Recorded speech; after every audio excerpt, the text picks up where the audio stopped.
Well, welcome everybody. Thanks so much for coming out this morning. It's another great day in our city because today, after years of work and persistence, over a decade actually, I'm here to announce that we have signed a letter of intent to redevelop the iconic Louisville Gardens building into a flourishing venue for music, film, and digital production.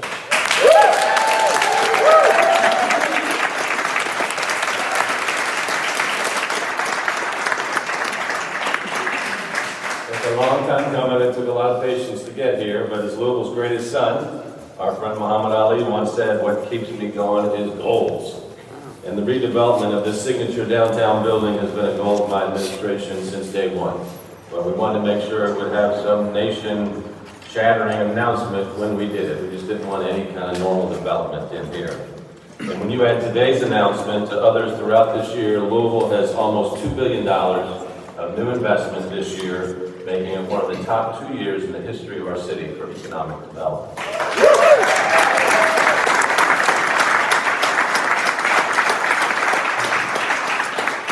So that's really incredible, and it's another testament to teamwork, our local economic development model that's out there promoting and supporting business growth in our city, in our state. I'm really proud to close out my administration with this significant economic development announcement made possible through the hard work of our economic development team at Louisville Forward and driven by their passion to see our community improve and to grow economic opportunity for everybody. This place, Louisville Gardens, holds a really special place in Louisville's history. When you think about all the people who have walked through these doors, and I'm sure many of y'all were those people when this place was open, and think about all the people who graced this building, from Elvis Presley, Louis Armstrong, Martin Luther King Jr., and young Cassius Clay, who fought in Golden Gloves tournaments just behind these doors in the balcony. Think about that, all that electricity and excitement, all the family building that's taking place in here. Boy, these walls can talk. It was a place for people to gather, to rally for a cause, to listen to some of the greatest artists of all time, and just have a good time. It's so important when you think about renewing space in a community. We've got a beautiful city, but it's an old city. We were founded in the late 1700s, so you have buildings that age. How do you give them new life? And how do you make them then something like even grander and more special than what it was before? And so this project is adding to the fantastic renaissance that our downtown has seen over the past decade. When you think about how far downtown has come over the last 12 years with a 2-year pandemic thrown in the middle, it's quite incredible, and we're the talk of the country. We changed our skyline with the addition of the Omni. We expanded our waterfront east and west with the soccer stadium and waterfront park phase 4 groundbreaking. We've welcomed and launched new companies and transformed legacy industries. Also in that time, we've created a new hospitality concept. We created Bourbonism, did that together. With downtown Louisville as the state-of-the-art bourbon trail and home to 10 distillery experiences, nationally recognized restaurants, and an energized Whiskey Row. We welcomed 15 new hotels downtown, 100 overall in the city, with half a dozen more planned or under construction, and we renovated the Kentucky International Convention Center. The hospitality and tourism numbers now are great. They're beyond 2019. So when people talk about a recovery, we're done talking about a recovery. We're in a growth mode over 2019. A real testament to all of us. Now, because of all of this activity downtown, the Louisville Gardens building has garnered interest from multiple investment groups and developers over the years. But it was always important that we end up using something that will create a long-term benefit for the community, hopefully create a new industry as well, and be with a partner that understands our city and has a heart for the city. And we have found that with the development we are announcing today. We're excited to work with the team at River City Entertainment Group, LLC, led by Tony Wansey and Scott Hodgkins, you're going to hear from them in a second, to transform this historic building into a haven for our creative economy.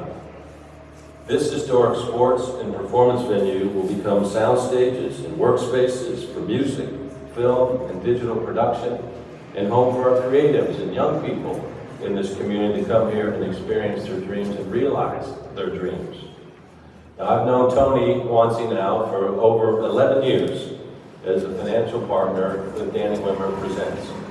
And when they came to town and started scouting us out, it happened with a serendipitous meeting with Mike Maloney. Is Mike here? Mike's over here. Over here, man. You should be standing up here, Mike. Mike utilizes all 24 hours in the day to be out and about in Louisville.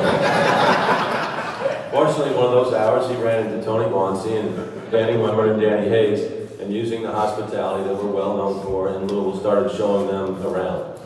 That led to meetings in my office, it led to Louder Than Life, it led to Bourbon and Beyond, it led to Hometown Rising, an incredible partnership that we have with Danny Wimmer Presents. As I said, Tony Guanci was a financial partner and all that. So that's how we met Tony back in the day. And he's always been interested in Louisville, and he's invested in Louisville in a couple of different ways as well. And if you know Tony, he's about big ideas, and making big ideas happen, and having a team around him that makes big ideas happen all over the country.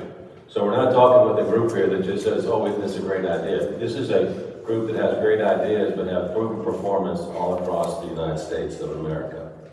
So when you pair this project with state film incentives, which you're going to hear more about later, this use will advance our existing creative arts and entertainment industry by attracting more productions and creating additional job opportunities locally, the kind of jobs that we don't have in our community. When I look around the crowd, and when I look at our film commission back here, these are the type of jobs that we've been wanting to scale in our community all along over these last decades.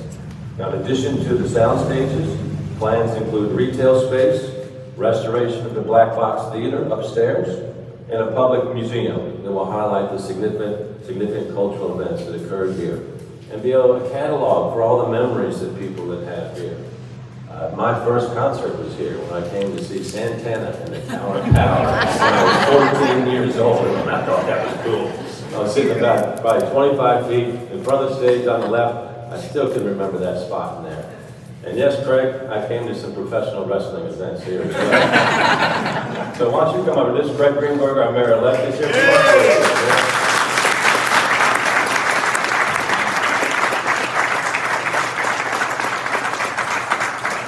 Talked to Craig about this project, he said, man, that's exciting. That's too good to be true. Well, when you work on something for almost 12 years, good things happen. So Craig shares the vision for this project and the excitement for this project. So this is going to lead to a lot of great future announcements for you, man. So don't forget.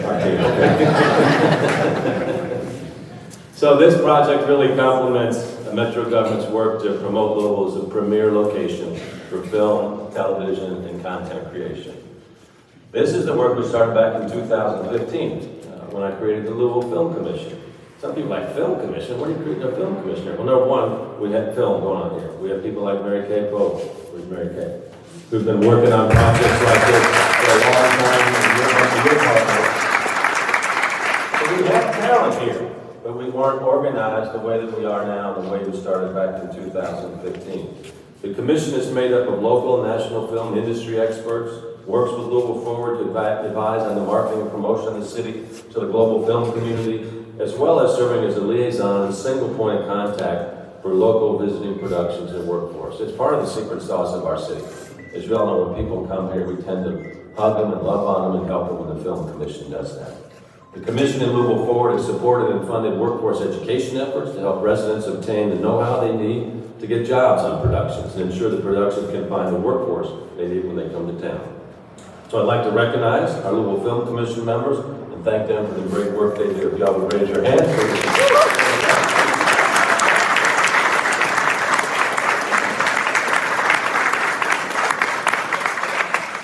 So I want to be clear, this is not a build it and they will come project.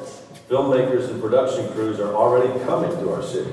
So far this year, productions are investing a total of $60 million in films that are either exclusively or in part in Jefferson County. So it's a really good start. The entertainment industry here is in our city, it's growing, and with this project, we can help elevate this industry to the level of other signature industries that we have, attract more creatives and young people to our city, and add to our already stellar performing arts scene. This investment really means investing in a whole new industry in our city. And when you think about the location of the investment, it's critical when you think about how we've been growing downtown. It's grown nicely to the east side with Nulu and Bulu and Butchertown. And now the west side with West Main Street is really doing well. The acquisition of the AT&T building, there's a Louisville Metro Government building, is critical for Street Live, the Starks building, the expansion of the Sealback, and now this block, this project. So we'll continue to push west as we join with our brothers and sisters to the west of 9th Street. So it's got a critical physical space development aspect of the strategy of the city as well.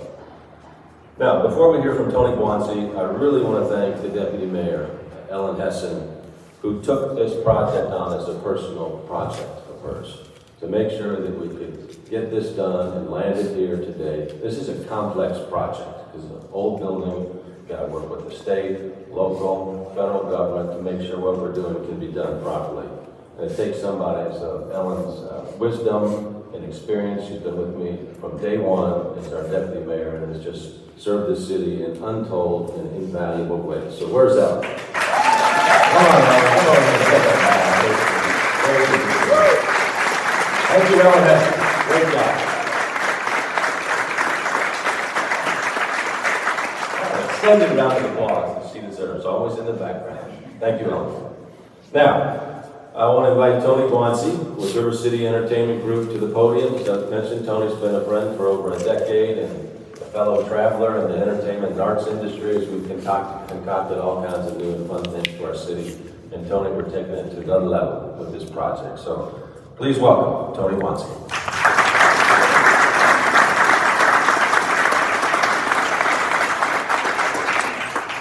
Good morning, everybody. People that know me for a while here in town know that this is the last thing I like to do. I do not like to speak. I like to be behind the scenes making things happen. In this case, my first time in this building was probably 11 years ago. I came in with Danny Wimmer, Marty Storch, and with Michael. And we toured the building. And growing up in Massachusetts, one of the first things I saw was that this was not a rundown building. It was something that needed attention. It was there. All of the bones in this building are incredible. It was trying to figure out what worked in this building that would make financial sense and at the same time create something very important for the city, which, again, people that know me know how much I love Louisville. I spend a lot of time here. I'm at all of our festivals. I'm in and out of the city I've had great relationships now. I've made friendships with many people here in town. So I'm not just an outsider coming into your city. I spend a lot of time and I love it here. As you can tell, I don't speak very well because I'm a little nervous, because I don't particularly like to do this.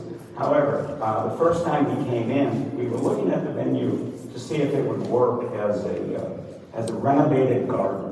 You know, can it be something where we could put 6,000, 7,000 people back, bring it back to those days? During our due diligence, we quickly found out that it just didn't work.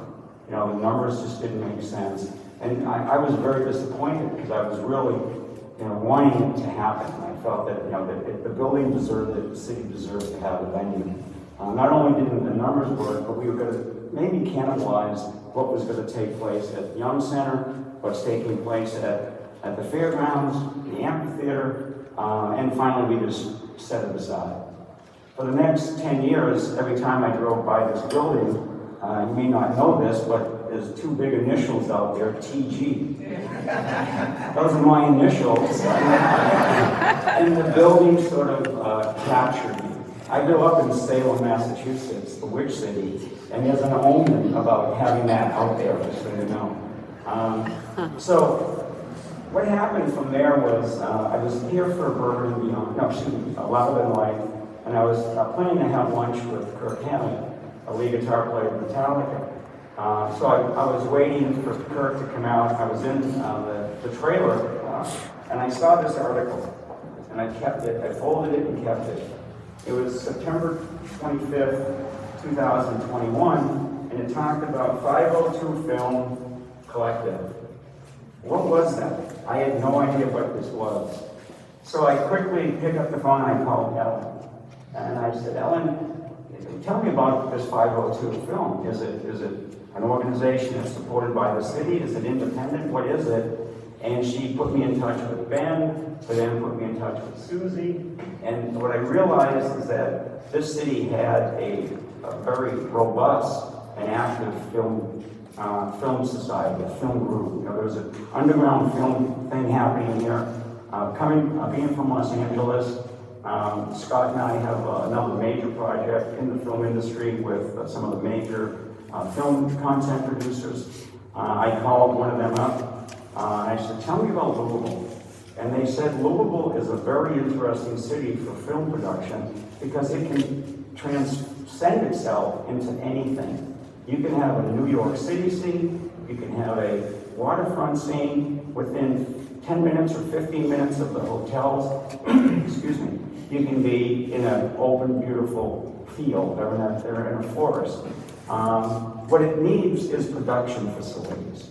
It doesn't have a place where we can make our films and make them inexpensively in a space that works and suits that type of need.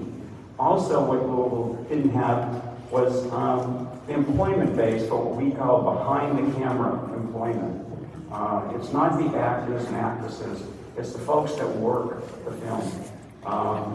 And what typically would happen is that a film would come here and they would have to import talent. They would bring the talent from Los Angeles or Nashville or from Atlanta, and that again adds to the cost. So what I quickly did was say, okay, I understand. Again, I picked up the phone and called Scott Hodgkins, and said, Scott, I think we have an opportunity here that we need to really look into. I need to get you out here to look at the Louisville Gardens. It's an open span space. It's a perfectly laid out building for production facilities. And when you see and hear from our architect, I think one of the best architects in the world, Ginsler, John Wiedner, is going to talk to you about what we're going to do with the building. You'll see that it makes so much sense. And it's so different than what our original thoughts were. But I think it's something that you would be very proud of. We hope to bring a new industry to the city. We think it's here already. It just needs to be spurred on and helped, and that's what we intend to do. Regarding the museum that the mayor mentioned, 12 years coming through the city, I have heard every story from every person about their experience and what they and what they did at the Louisville Gardens. Frank Sinatra, someone told me, performed here. Someone told me about Hall & Oates, the mayor, with his experiences. Now that I met with Craig yesterday, and we're both big wrestling fans, which is really great. Lucha Libre is what I like, it's a little more traditional. We may have a match someday. So one of our plans is to ask the community as we get further on to send us information, photographs, anything you have about your experiences here. And I think I'd like to do, my parents came through, and my grandfather and grandmother came through Ellis Island, and I've been there, and I think it'd be so great to have a facility here where everybody can put their information in as to what they experienced here, and photos of it, so that generations to come can see and be part of what took place in this garden. The organ is sitting back there. I don't know if any of you know, there's a big pipe organ sitting in the back. Our intentions are to take the organ, try to get it operating. We don't know if it can. Maybe put it in the museum somehow, and maybe have little concerts or something that show that activity with the old pipe organ. From a renovation standpoint, I'm very familiar with the architect that did this building. We met with the Historic Preservation Council a couple of weeks ago in Frankfurt. We are committed to bringing this building back to the original design on the exterior of what the National Historic Landmark folks have designated this building for.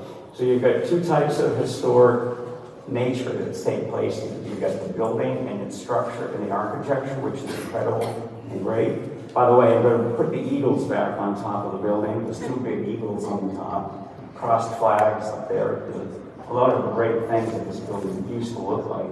Then there's what took place inside, which we hope to give back to the community with a museum. So again, Susie and the Film Commission, we're going to be working really close together. Mary Kay, you and I are going to spend a lot of time talking in the near future. But again, I'd like to thank everybody. Thank you, Mayor, Ellen, Jeff. I'll tell you, we came within a year and 3 months from the time I started this to now. Any other city in America, it would have taken 3 to 5 years. And that's really something you should be proud of here in the city. Once your team, once your city government focuses on something, it really works fast, and it's very, very, very great. And I've got, like I said, good relationships and friendships with those folks. That's all I have to say right now. I think I can focus.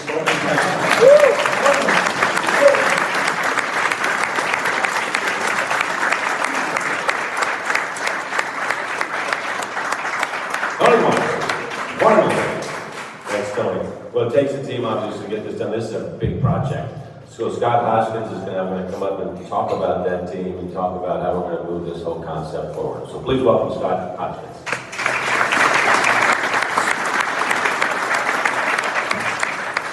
Good morning, everyone. As you can tell, Tony needs to speak. He's not here. Tony alluded to the fact that he called me out from Los Angeles, which is technically true, but I left Los Angeles 18 months ago permanently. But we have a project in Southern California where we're building the first ground-up, state-of-the-art studio facility in Los Angeles. And so this is just another one of our studio projects that we're doing nationally.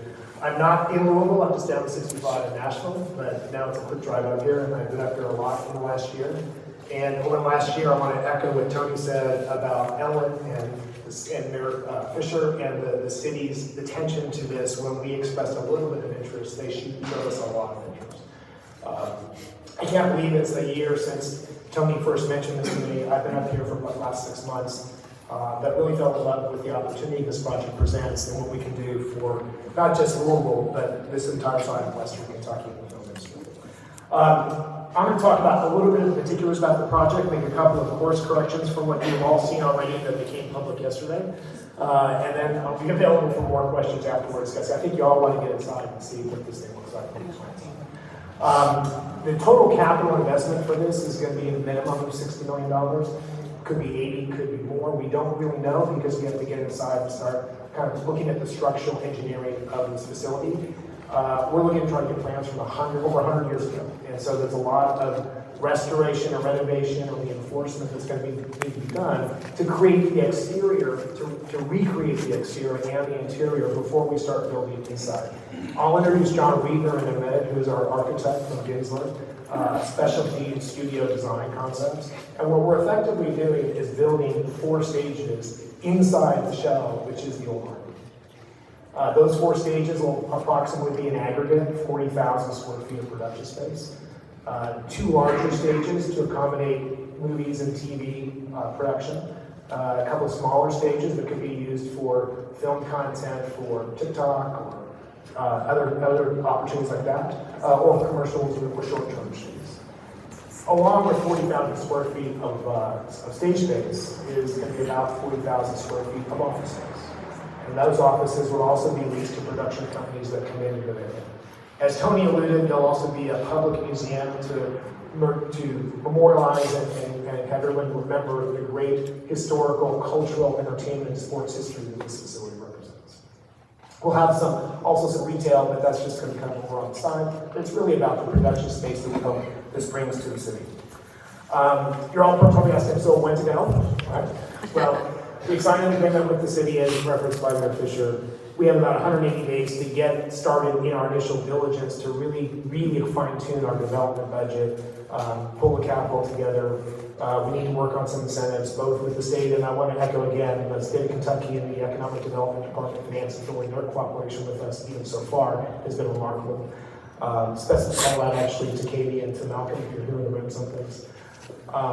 So after that development period, that due diligence period, we'll have a full set of plans ready to go, we think, maybe around 180, 270 day period. And then we'll start. And that start is at least a 3-year construction period. So we're looking at something where in 4 years, hopefully, we can open doors and bring all of that new economic influx into the city. Now, what does that mean, economic, right? Well, the construction alone is going to be somewhere between 600 and 800 jobs.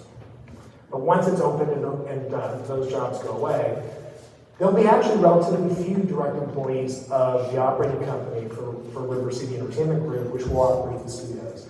You only need about 50 to 100 people to do that, but that's 50 to 100 well-paid permanent jobs.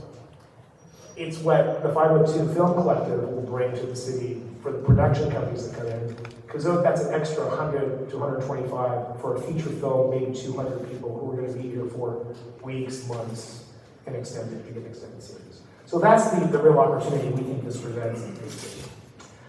I'm going to conclude my remarks there. I'll be available for questions as we follow. But I, too, really want to thank Mayor Fisher and his staff. I want to thank Jeff. Yeah, thank you very much, and Louisville Forward, Jeff O'Brien, for all the help they've provided to us. Ben Moore and his group with the economic development side of things here in Louisville. And most importantly, I truly do want to thank Ellen Hesson, who, without her focus on this project, this would not be possible. So, Ellen, thank you for that.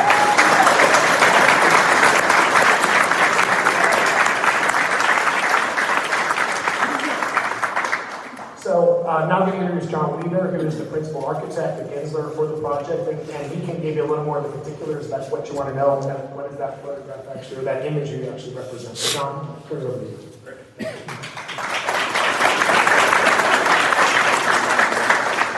So, as mentioned, I'm with Gensler. We're a large architectural firm, global firm. We do have an office locally now that we're going to be building here. The plan is for us to be able to be part of this incredible team. Tony's passion, as you can see, is palpable. It's pretty incredible to be part of this. I think the real opportunity for us here is the idea of creating something amazing in an adaptive reuse situation. This beautiful building obviously has a storied history, as the mayor mentioned. We're thrilled to be part of that, and to be able to recreate the exterior of this building, the historic renovation, is really important to the cultural fabric of Louisville. And I think the idea of bringing something high-tech to the city is going to be incredible from a job creation and opportunity perspective. As Scott had mentioned, we're developing new sound stages that are going to be used for a variety of different uses, from television to media to streaming to film. I think there's an amazing opportunity for kind of the co-creation. There's also a lot of adaptive reuse or space inside the building as well that's going to be used for sort of maker space, which would be incredible, to really create a vibrant community of makers and creators in the media market. To be part of this project was obviously a thrill for me personally. I love the media market and Tony's passion for this. And I also want to thank the Louisville folks for the incredible hospitality to be out here to be able to be part of this project. So thank you for your time.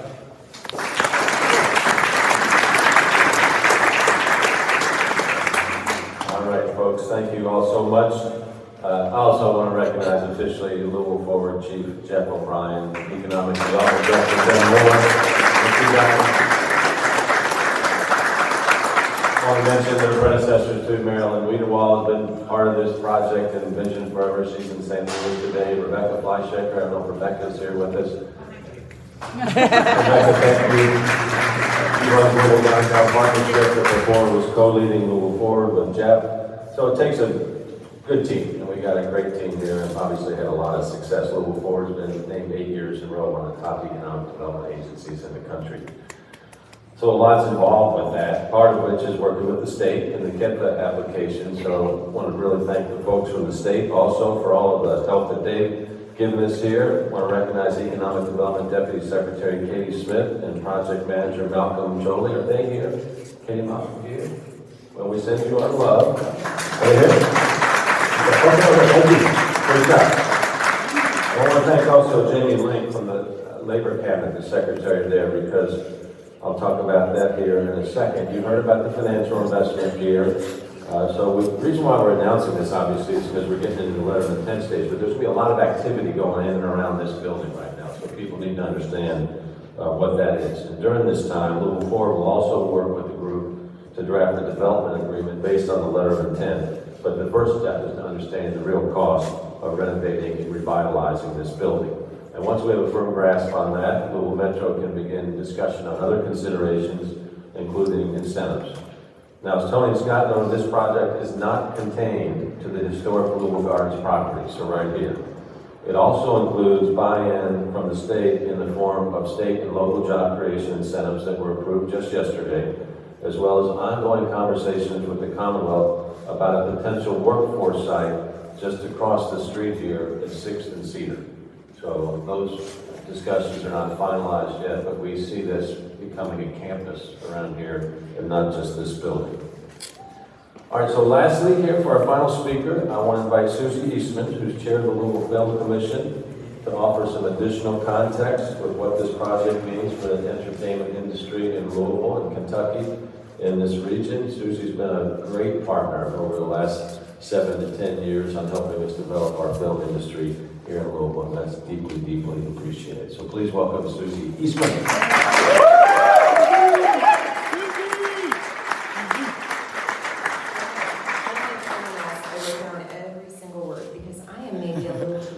To just use my own words right now. Good morning. This is such an exciting day for creatives across the city and for those that I believe will someday call Louisville home, thanks to today's announcement.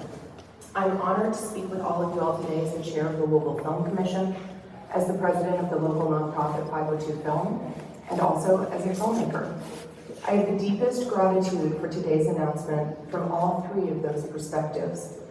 502 Film has spent the last year connecting productions with our local crew, with vendors and resources, and conducting workforce development, training over 400 individuals to start their production careers. The Film Commission has helped advocate for the return of our state tax incentives and prepare our city for the huge increase in productions that incentives bring. As a filmmaker, I temporarily moved from Los Angeles to Louisville to shoot a film because of our tax incentives. After I finished filming, I decided to stay because I saw opportunity in my hometown, both as a filmmaker and as someone who wants to help build the local Louisville film economy. A film economy that will surely see accelerated growth thanks to today's incredible announcement. Thank you to Mayor Fisher for recognizing the importance of the creative community and the creative economy. Your foresight in forming the Film Commission 8 years ago set the course for our city's economic growth. Thank you to the Louisville Film Commission members who I serve alongside, as we have worked for nearly a decade with the mayor, the Department for Economic Development, and other city officials to get our film and media infrastructure poised for growth and to attract investment in our community like the one announced here today. Thank you to Tony and to Scott and the River City Entertainment Group for your belief in our city, in our creative talent, and for repurposing this historic space, which, along with our lucrative film tax incentives, will make Louisville even more attractive to creative talent and projects. Kentucky's most recent entertainment tax incentives, which began at the start of 2022, are considered by many to be the best in the country. It's because of those incentives that we have seen a huge uptick in productions this year. 58 films have been approved with budgets of over $150 million. These productions include 6,228 Kentucky-based hires.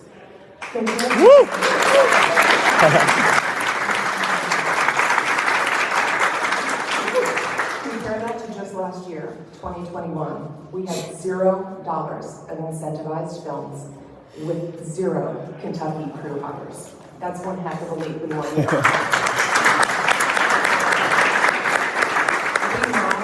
We now have local crew members who no longer have to commute to other cities for work. We have creatives who have left Louisville coming back to their Kentucky roots. And additionally, we have people who have never lived here before moving to our city because they have learned about our incentives and our city's long-standing support of the creative arts. We've seen other cities like New Orleans and Atlanta build studios like this. This investment from the River City Entertainment Group grows Louisville's opportunity to attract more productions and support services here, and invites creatives to come and to stay in our community. 502 Film will continue its work connecting productions to our talented crew and resources, and to ensure Louisville can support the increase in productions that this studio will bring, We will continue training residents who are looking for jobs in film and television production. To date, individuals from more than 80 Louisville zip codes have attended our training. We hope to grow our audience and scope of training even further and are thankful for the support we received from the city and from our generous sponsors for these efforts.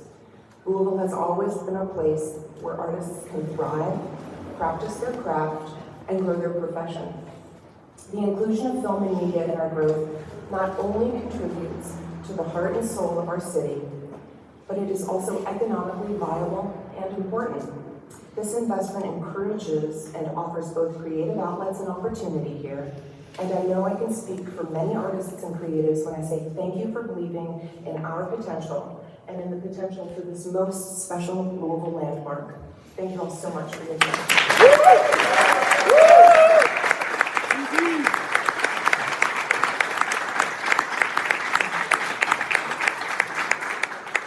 In closing, just want to again say thanks to everybody. Mayor-elect, thank you for your support here. Look forward to handing this project off to you and seeing great things happen. And again, Tony, Scott, the whole team, the work is just beginning. Because you know that. Yeah, no, we've done so many good projects together. It's great to have the comfort in a partner that has both deep pocketbooks and deep creativity and deep performance in getting things done. So thanks to everybody. Ellen, again, you're getting a lot of love here today, which you deserve. And you're hanging out over in the sidelines, which you've always done for 12 years, which you've been an amazing deputy mayor. So thank you once again.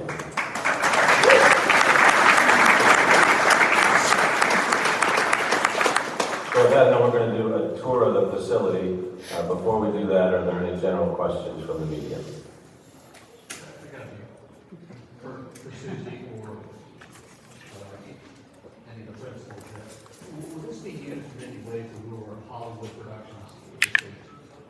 And if so, how?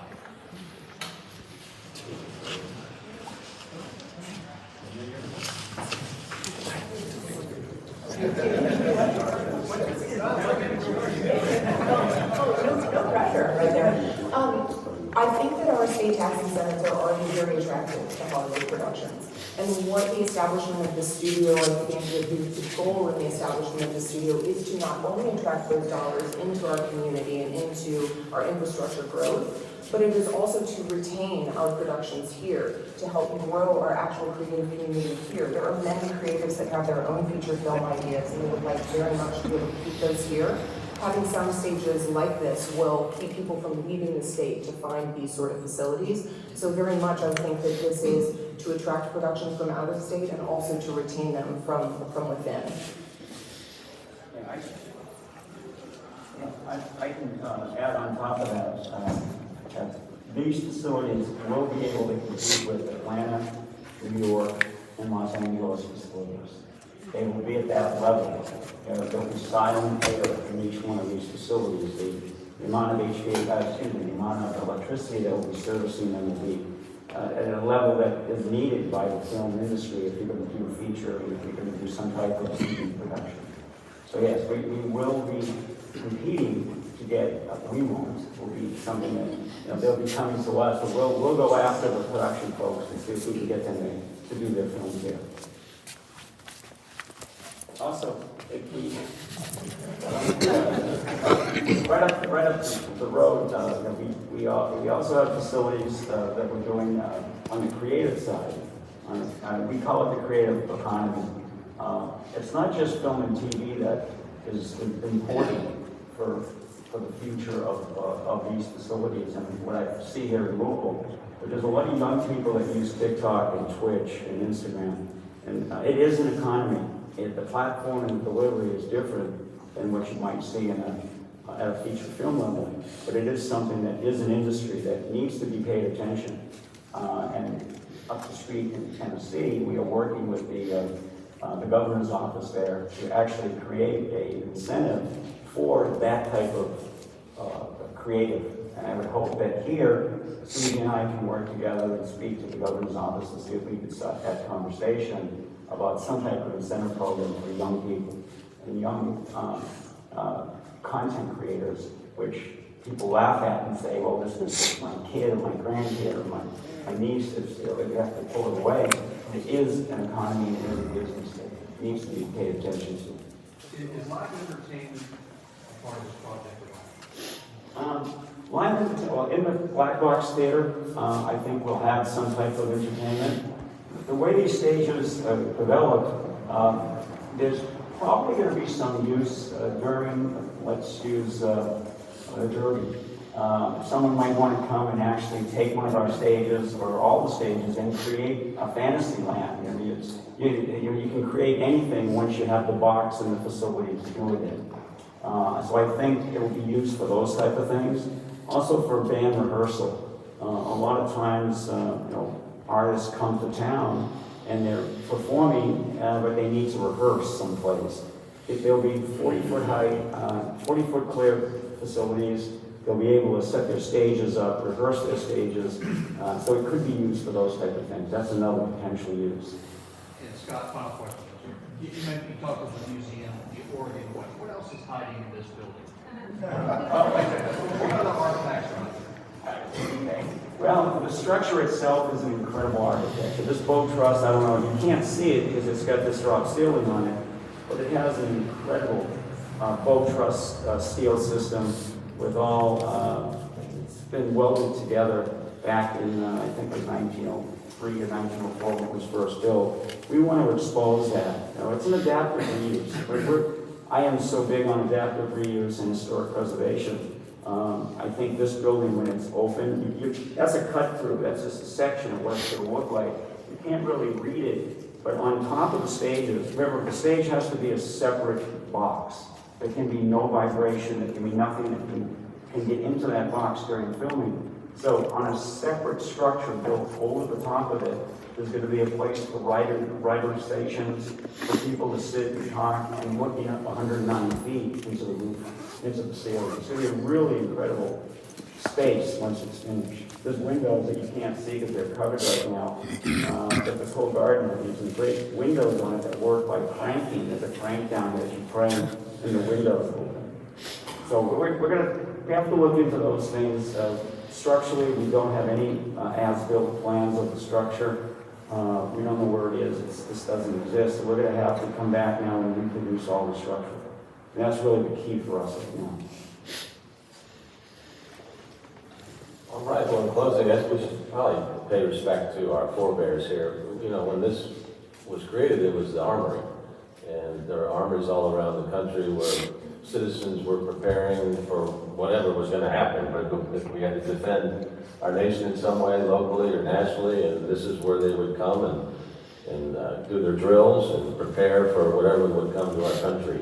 So it's an interesting perspective of how we've come from that to this incredible announcement here this morning, a creative industry coming to our city. So this building has gone through lots of lives, and the sign of I think a good city is to adaptively reuse these. As Tony said, we're now creates another 50 years of life here in front of us, and hopefully our grandkids and great-grandkids will be talking about that someday when this building is repurposed for something else. So, excuse me, thank you all for coming out. If we could have kind of the principles of this deal come forward so we could have a photograph to memorialize this, that would be wonderful. And then they're leading a tour right after the photograph. So thanks everybody for coming out on this exciting day, and thanks everybody for making it happen.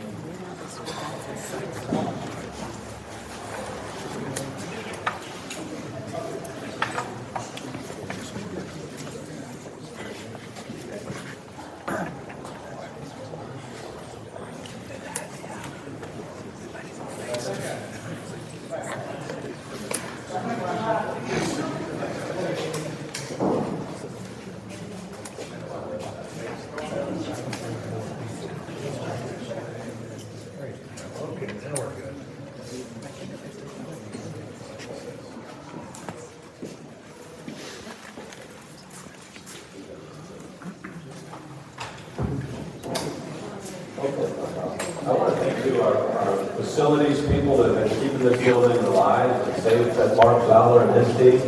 So thank you to Mark Zoller. He's going to lead the tour of the building now. Thanks, everybody. Stay tuned with me. I'm going to walk on that tour just for a bit. And thank you to Marty Storch who just showed up. We're going to walk on the tour. Stay live with me. We're going to walk on the tour just a bit. Are you ready to transform your organization? Chenault Solutions provides capacity building services for leaders and teams ranging from strategic planning, program evaluation, and organization management training. For more information, please visit http://chenault.solutions. Chenault Solutions.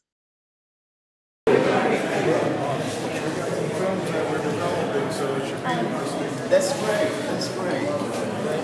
Well, obviously, I just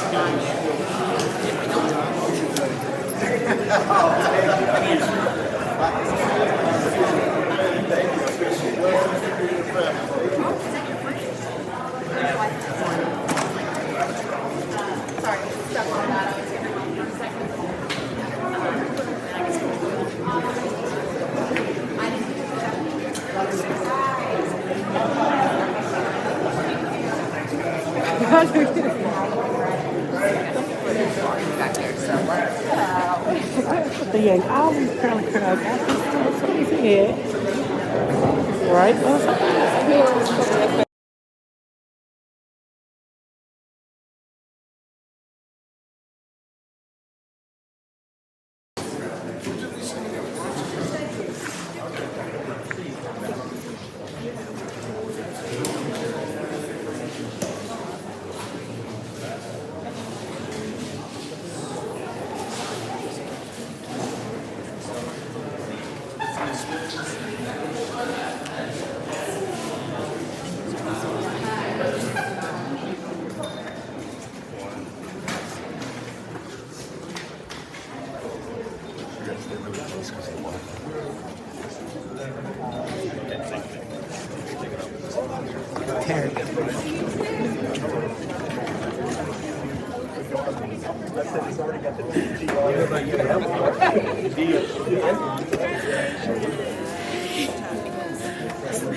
We used to have so much fun here.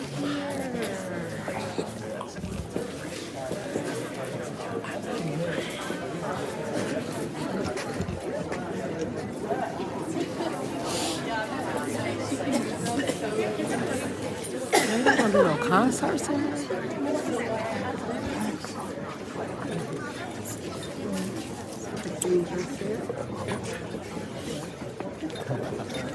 Louisville Gardens. Yeah, well, like you said, 5.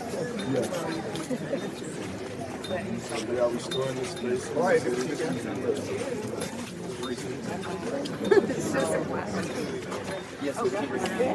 it was like 1997 or something. we actually wanted to.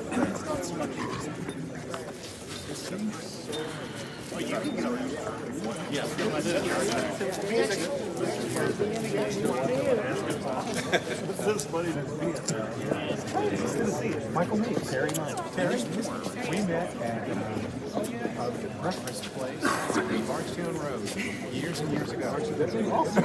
Good to see you again. Good to see you too. How you been? Don't you remember?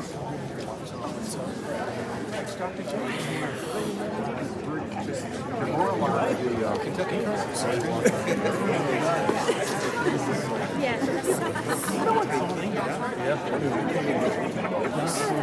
I would. Yeah. Good to see you again, Mike. Yeah, baby.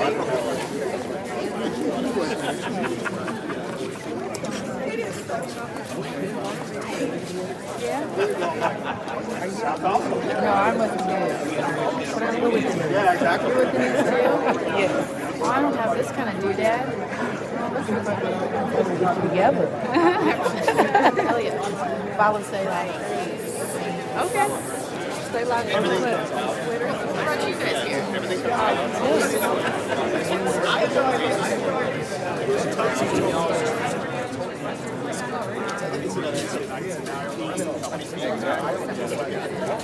He owns a wrestling company?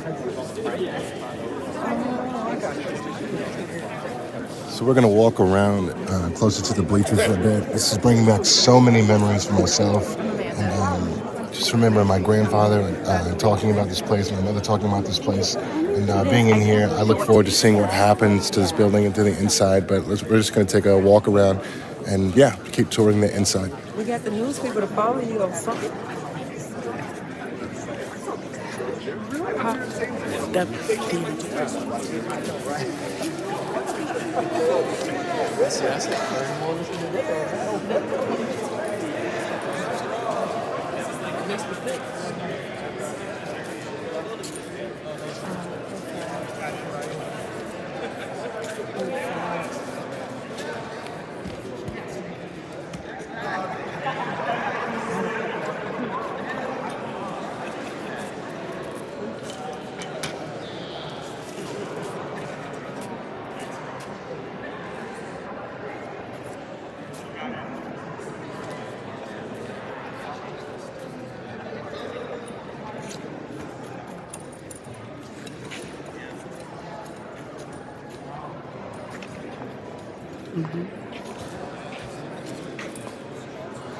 All right. So I'm going to shut this down now. And again, I look forward to seeing what happens with the restoration of the iconic historical Louisville Gardens at 525 West Muhammad Ali Boulevard. Flashback. If you do nothing else, I hope you stay alive. If you do nothing else. Nothing else. If you do nothing else. Do nothing else. If you do nothing else. If you do nothing else. If you do nothing else. If you do nothing else.